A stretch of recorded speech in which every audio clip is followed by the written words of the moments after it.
Las primeras ideas constitucionales, las primeras bases constitucionales que nacieron de este país se dieron en sus ansias de nación, de convertirse en nación. Esto es, a inicios de los 1800. De hecho, es en 1812, con la llamada Constitución de Cádiz, que se inicia este largo camino constitucional del país. 2 siglos después, continuamos en el trecho y pese a haber avanzado significativamente en el tema, existen corrientes que a manera de actualización o también de hacer cambios sustanciales persisten en la reforma. ¿Se debe reformar o no se debe reformar y por qué? Hoy en Tus Derechos, la reforma constitucional. Soy Rocío Aliaga, bienvenidos. El Perú ha vivido haciendo y deshaciendo constituciones. Rezaba ya a inicios del siglo XX la frase del destacado jurista Manuel Vicente Villarán. Y es que, en efecto, el país y su clase política han mantenido siempre desde el inicio de la República una tendencia reformista de este documento, denominado también Carta Magna, que significa en latín Gran Carta, y que está llamada a regular y proteger los destinos en materia de derecho y políticas del país. Desde el inicio de la historia constitucional a la fecha, los entendidos reconocen 11 constituciones, sin contar la de 1993. Esta última, vigente hasta hoy, es materia de controversias desde su creación y motivo de una prolongada lista de propuestas para su reforma. Pero quizá lo que primero deberíamos tener presente, según Domingo García Belaúnde en su libro Las Constituciones del Perú, es que la exuberancia de textos no ha hecho mejores ni a nuestros gobernantes ni a nuestras instituciones. En realidad, concluye el experto, los textos nunca han mejorado nada. Sentir jurídico al que me permito añadir, pero sí que han consentido la permanencia de las pocas mejoras, y de allí el temor o el clamor popular a la reforma. Mira, no estoy de acuerdo de eso. No, porque todo se vendría al tacho, pues lo que estamos haciendo, lo que están haciendo. Por ello y para tal fin, la misma Constitución prevé mecanismos tal y como consta en el artículo 206 del texto. Toda reforma constitucional debe ser aprobada por el Congreso con mayoría absoluta del número legal de sus miembros y ratificada mediante referéndum. Además de otros mecanismos democráticos como el de la Asamblea o Congreso Constituyente, referido a un grupo de personas notables que tienen como función redactar la nueva Constitución, dotado para ello de plenos poderes o poder constituyente, al que deben someterse todas las instituciones públicas. En ese sentido, se conformó durante el gobierno de transición de Valentín Paniagua la Comisión de Estudio de las Bases de la Reforma Constitucional del Perú. Comisión que ha dejado sentadas una serie de alternativas para proceder con el cambio que finalmente nos conduce de vuelta a la Constitución del 79 y es a partir de allí que prevé introducir las reformas. Pero si bien a la luz de los hechos una reforma constitucional no es la solución a los problemas del país, sí contribuye a afianzar las bases de un régimen democrático o, por el contrario, podría contribuir también a socavar las mismas si su intención fuera otra. Es este impasse de intenciones donde radica la importancia de la información y el debate, a fin de generar el mayor consenso posible para garantizar la permanencia y legitimidad de un documento nacido por y para el bienestar de todos. Y bueno, la historia es esa. Buenos días, Francisco. ¿Te parece que la tendencia reformista tiende a decrecer? Yo diría que al contrario, porque durante los 10 años que hemos tenido, desde el 2000 hasta el 2010-11, más bien la tendencia a la reforma de la Constitución ha estado dormida. En el gobierno de Toledo se preparó una reforma total de la Constitución en el Congreso, pero no prosperó porque no había ese ánimo. Ese consenso. Ese consenso. Luego, durante el segundo gobierno del presidente García, tampoco ha estado el tema de la reforma constitucional en la agenda. Ha sido la campaña electoral la que ha puesto nuevamente este tema en agenda, ¿no? Y tenemos prácticamente por los 2 grandes bloques que se están planteando, unos que dicen una reforma total de la Constitución y otros que dicen que hay que mantener las cosas como están. Entonces, yo sí creo que ha habido una tendencia de un sector de la población, de un sector de la clase dirigente, algunos juristas también que plantean la reforma de la Constitución. Sí, vamos a hablar de eso, Francisco, sobre estas corrientes a favor y en contra. Luego de la pausa regresamos con una entrevista al doctor Raúl Ferrero Costa para continuar con el tema. Volvemos.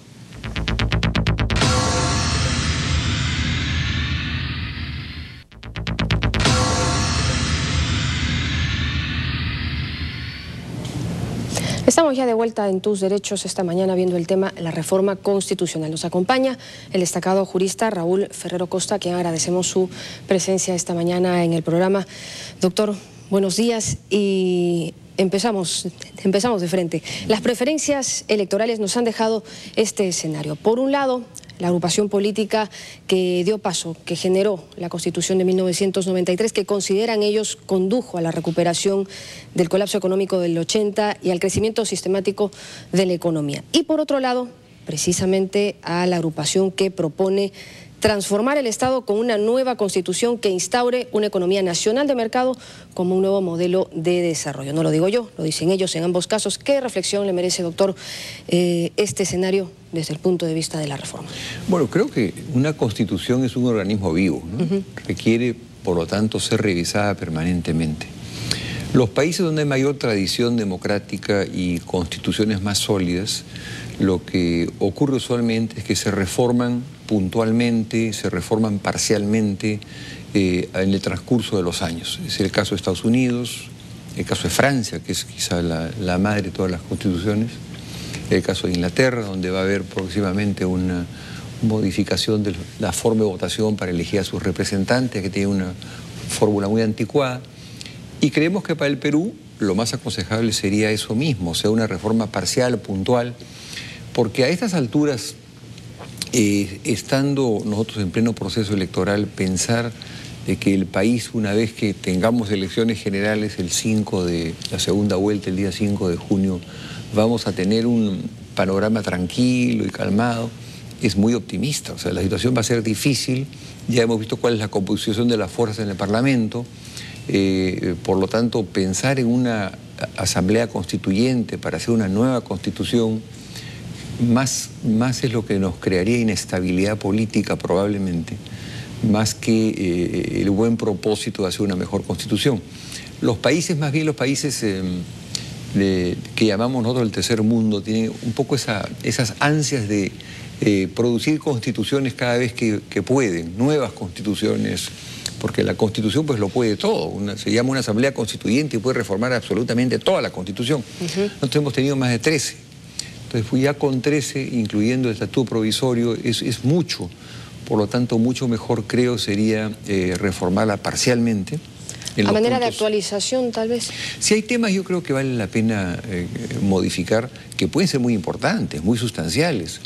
Pero lo malo de llamar una asamblea constituyente nueva es que la asamblea constituyente, como su nombre lo indica, constituyente, tiene todos los poderes.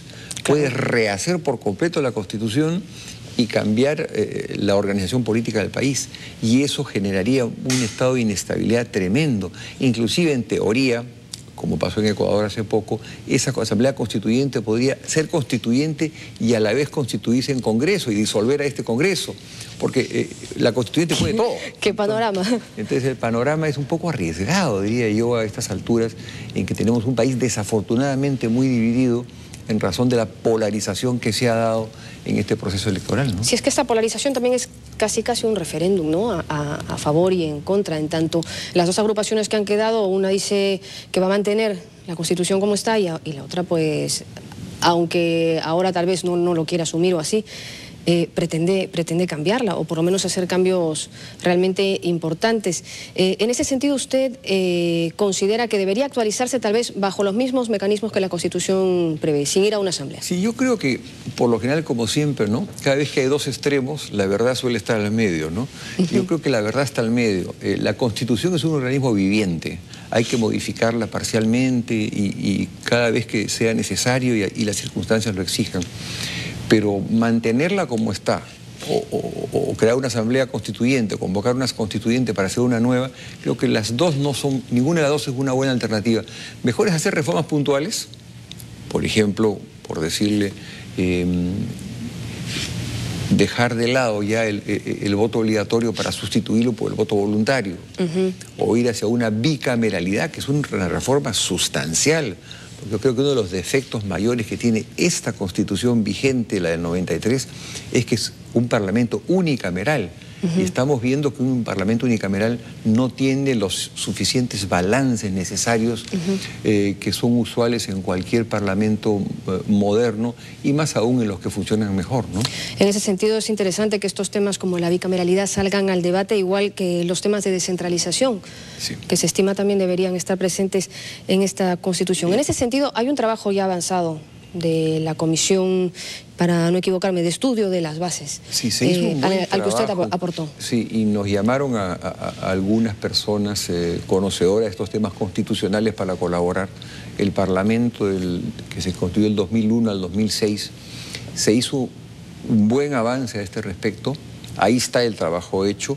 Por supuesto que es perfectible, como toda obra humana es perfectible, pero podría servir mucho como base para sobre ella trabajar unas reformas que podían sugerirse al nuevo Parlamento para ver si se obtiene el consenso necesario, porque para reformar la Constitución de acuerdo al sistema existente se requiere hacerlo mediante 2 legislaturas ordinarias consecutivas con 2/3 de los votos. Dice en realidad más de 2/3 de los votos.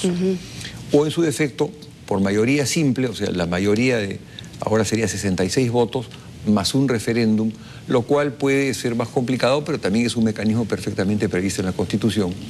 Y yo creo que lo que sería malo sería insistir en las posiciones extremas, ¿no? Nueva Constitución o persistir con la actual sin reformas. Se han hecho muy pocas reformas a la actual, más allá del voto de los militares, más allá de todo el capítulo de descentralización, donde, por ejemplo, no están las macrorregiones, que son indispensables. Si queremos un país moderno, no podemos tener pues 25 regiones y ahora 26 con Lima provincias, claro, porque eso no es real. Lo que han recomendado todos nuestros estudiosos, de Víctor Andrés Belaunde, lo ha planteado José Carlos Mariátegui, Emilio Romero, lo han planteado todos los estudiosos, que no debemos tener más de 8 o 9 regiones, o sea, macroregiones e integradas, ¿no? Costa, sierra y selva, de esta forma que sea transversal, y sean unidades económicas y comerciales que funcionen de forma que se complementen. Esto creo que es importantísimo y sin embargo se ha tratado de avanzar, pero normalmente los gobiernos proponen las reformas constitucionales hacia el final, cuando ya están débiles. Las reformas tienen que proponerse el primer año, cuando todavía están fuertes, cuando hay no solamente legitimidad, sino hay fuerza popular y hay respaldo popular, ¿no? Claro, pero en todo caso, ¿cuál es el riesgo, cuál es el miedo de continuar con esta Constitución del 93? Bueno, hay cosas que hay que mejorarlas, ¿no? Como decíamos, el voto voluntario, la bicameralidad, que consideramos que es importantísima. Hay que fortalecer los partidos políticos. Nunca que yo recuerde hemos tenido partidos políticos tan débiles. Un partido de la importancia del APRA ha sacado pues 4 representantes. Eso no puede ser. Entonces, los partidos tienen que fortalecerse internamente mediante una reforma. Y creo que la primera reforma que hay que hacer, y esta ni siquiera requiere reforma constitucional, es eliminar el voto preferencial. El voto preferencial que ha fortalecido a los caciques o a la gente notable y en algunos casos inclusive a personas del espectáculo, es un voto que no ayuda a fortalecer los partidos políticos e inclusive nos lleva indirectamente a transfugismo, porque la persona que sale electa con el voto preferencial cree que el voto es de él y no del partido político. Entonces dejan rápidamente la tienda que los llevó al Parlamento y eso atenta contra la formación sana de los partidos políticos en los cuales se sustenta cualquier sistema democrático. No existe sistema democrático sólido si no hay partidos políticos sólidos. Eso es así, es un axioma en derecho constitucional. Muy bien, para cerrar un poco, doctor Ferrero, no a la reforma o sí a la reforma de manera parcial, en tanto es un órgano vivo. Yo creo que sí a la reforma, de forma parcial, puntual. Hay que consensuarla, buscar cuáles son los puntos más importantes que deben modificarse y tratar de que se entienda de que las constituciones pétreas no existen, las que no. Nosotros el año 92 insistimos mucho en reformar la Constitución, de aquel entonces nunca se quiso, vino el golpe de Estado y no se hizo reforma, sino se hizo una nueva Constitución. Ese ha sido, creo que, el pecado nuestro a lo largo de nuestra historia. Siempre queremos una Constitución nueva en vez de adecuar y ayornar las existentes, ¿no? Muy bien, doctor Ferrero, muchas gracias por su presencia en el programa y sobre todo por su aporte esta mañana. Nos vamos a la pausa, amigos. Regresamos con el doctor Francisco Eguiguren, que también va a dar su ponencia sobre el tema. Volvemos. Muchas gracias. Gracias a usted.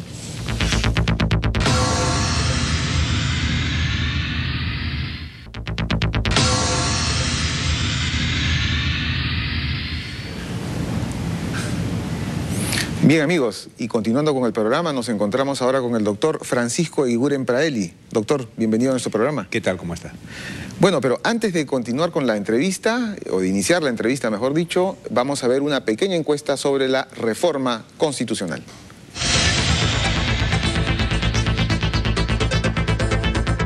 Yo pienso que hay que reformar la Constitución. Con la reforma constitucional, por supuesto, es una necesidad urgente. Mira, no estoy de acuerdo con eso. Creo que es un cambio que todavía progresivamente se tiene que realizar. Creo que eso no va a poder generar crecimiento para el país todavía ahorita. No, porque todo se vendría al tacho, pues lo que estamos haciendo, lo que están haciendo. Sí, porque hay muchas cosas que están contra las comunidades campesinas y contra la gente más necesitada. Claro que sí. ¿Por qué? Porque la constitución que tenemos pues está mal. Bueno, no estoy enterado de eso.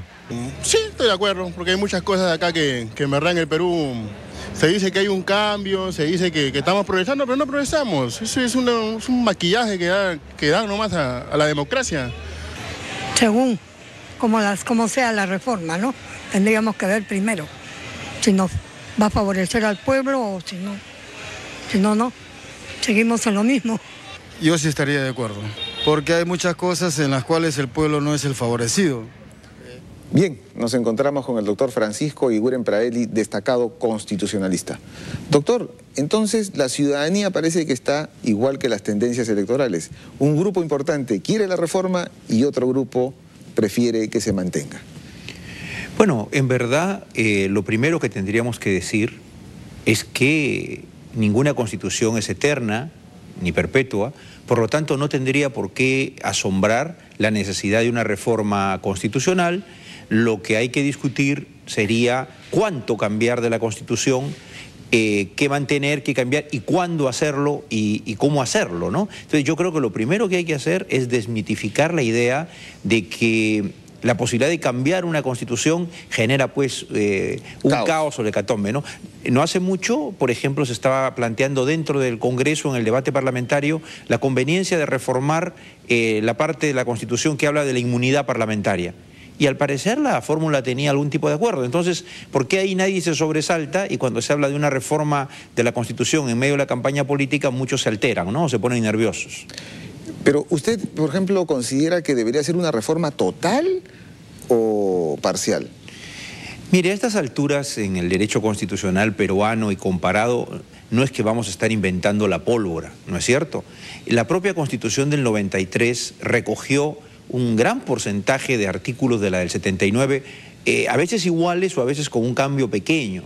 Por lo tanto, una nueva Constitución, aunque fuera nueva del todo, si se quiere, seguramente mucho de lo que hoy está en la Constitución lo mantendría o le haría algunos ajustes de redacción, una adecuación a los nuevos tiempos. Entonces, tampoco, como digo, una Constitución, si se reforma todo, va a inventar todo de nuevo. Lo que pasa es que yo creo que, siendo las constituciones el producto de un pacto social, de un acuerdo político que debe reflejar un grado de respaldo de una mayoría sustantiva de la población, no solo para ahora, sino un plan para varias décadas, pienso que la realidad política existente en el país en el año 93 y la que existe hoy en el 2011 son muy distintas, tanto en la composición política de las fuerzas presentes como también en los tiempos que vivía el país. En la década del 90, en el 93, había habido un golpe de Estado con el gobierno de Fujimori, teníamos el terrorismo, estábamos intentando salir de una crisis económica. Hoy en día vivimos ya más de una década de democracia. No tenemos, gracias a Dios, el problema del terrorismo, hay un crecimiento económico, hay una cierta estabilidad, es decir, podemos mirar el presente y el futuro con ojos muy distintos y podemos apostar a fortalecer la democracia, mientras que la Constitución del 93 fue impulsada tras un golpe de Estado por un gobierno de orientación autoritaria para quedarse. Por lo tanto, yo creo que no se puede hacer simplemente ajustes cosméticos a la Carta del 93, sino que se requiere un nuevo pacto político democrático en el país. Entonces, en ese sentido, ¿usted no estaría muy de acuerdo con retomar el trabajo de la Comisión PIS que se hizo en el gobierno de Toledo? Bueno, como le digo, no vamos a inventar la pólvora y siempre es bueno trabajar sobre la base de un proyecto. y ajustarlo, retocarlo, mejorarlo, acordar nuevos aspectos. Puede tomarse eso, pero también, como muchos han dicho, podría tomarse como punto de partida la Constitución de 79, que fue una constitución mal legitimada. Pero sin duda lo avanzado en el Congreso durante la Comisión PIS sería muy importante, porque ya era un esfuerzo de avance y había como 2/3 avanzado. Yo creo que hay cosas que yo, bueno, en lo personal no comparto, pero bueno, eso es un tema ya de la discusión de los cuerpos políticos, ¿no? Decidir si se hace o no se hace la reforma constitucional por un lado. Luego, el procedimiento. Suponiendo que hubiera un consenso para hacer algunas reformas, ¿sería este Congreso? ¿Habría que dotarlo de facultades constituyentes a través de un referéndum? ¿Una asamblea constituyente? ¿Qué mecanismo usted considera que podría ser el Bueno, idóneo? entre no cambiar nada y no poder cambiar todo, yo prefiero una fórmula intermedia. Yo quisiera una nueva Constitución, pero esa es mi opinión, la opinión de Francisco Eguiguren. Si eso no fuera posible, yo creo que lo peor sería no cambiar nada. Entonces, si se tiene que pensar en reformas parciales, creo que está habilitado el camino por la propia Constitución del 93, que incluso permitiría, como se intentó anteriormente, por este procedimiento parlamentario, sin facultades constituyentes, hacer una reforma total de la Constitución, llevándola a referéndum, ¿no? Pero si se tratara de cambiar algunos aspectos concretos, creo que hay que seguir sin duda el procedimiento que está en la Constitución, es decir, dos caminos, ¿no? O una aprobación parlamentaria por 2/3 de los congresistas en 2 legislaturas consecutivas, o una aprobación por más de la mitad más 1 y ratificación por referéndum. ¿Qué aspectos son los que debemos nosotros mejorar?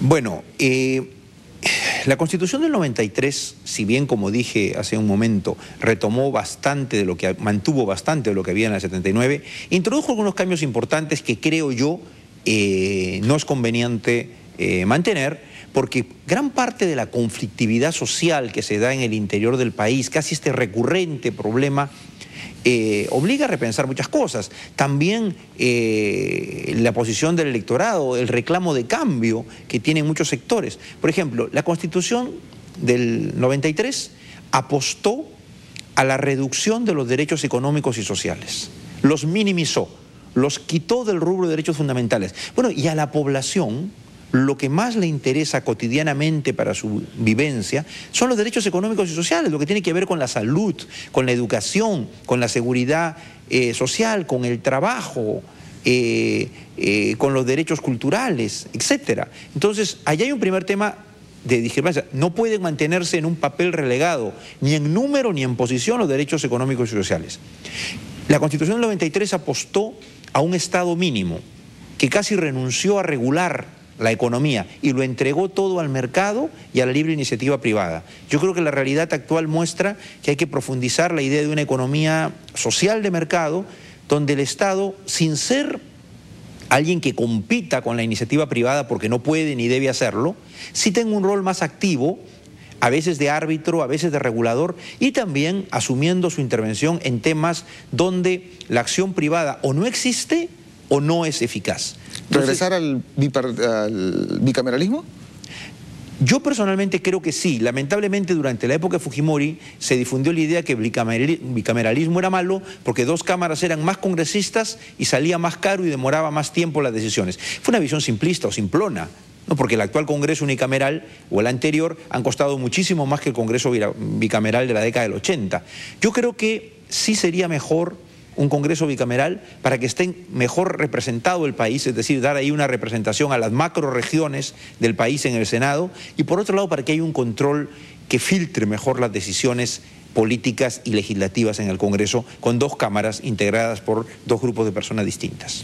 O sea, derechos sociales, una reforma política del Parlamento. Revisar el régimen económico. El régimen económico. Yo Parece ser que sí. ese es No, ese es el tema. Las personas que no quieren que se toque la Constitución es porque quieren mantener este régimen económico que, si bien en algún momento fue importante para salir de las crisis económicas, el terrorismo, la debacle del país, hoy, con una economía de crecimiento, se requiere más bien mayor redistribución de la riqueza, que el Estado se preocupe más por los más pobres, y eso no es fácil de realizar con el actual modelo de la Constitución, de Estado mínimo, de Estado subsidiario, de Estado que mira cómo el mercado resuelve las cosas, y el mercado no es el mejor escenario para atender muchos de los derechos de los más pobres, porque como tienen menos, son menos atractivos para quienes en el mercado lo que buscan es el lucro. Bueno, doctor, ha sido bastante ilustrativo y entonces no hay que tenerle miedo a la reforma constitucional desde su punto de vista. Claro que no, entendiendo que debe ser una reforma constitucional que lleve a tener más constitucionalidad y más democracia, no a destruir la constitucionalidad, no a destruir la democracia en nombre del autoritarismo, no a dar pues posturas suicidas o extremas, sino a consolidar la democracia en nuestro país con un pacto social consolidado para hoy y para 20 o 30 años. Muy bien, muchas gracias, doctor Iguren, por estar en nuestro programa. Un gusto estar con usted. Y bien, amigos, la próxima semana vamos a tener un programa dedicado al derecho a la información y a la libertad de expresión. Bien, Rocío, eso ha sido todo conmigo. Hasta la próxima semana. Así, Francisco, nos reencontramos la próxima semana. Solo recordarles nuestro correo electrónico tus-derechos@tvperú.gov.pe, o si no, nos pueden escribir a nuestro Facebook, tusderechos-TV Perú. Gracias por hacer de este espacio su espacio. Nos reencontramos el próximo sábado a las 11 en Tus Derechos. Chao.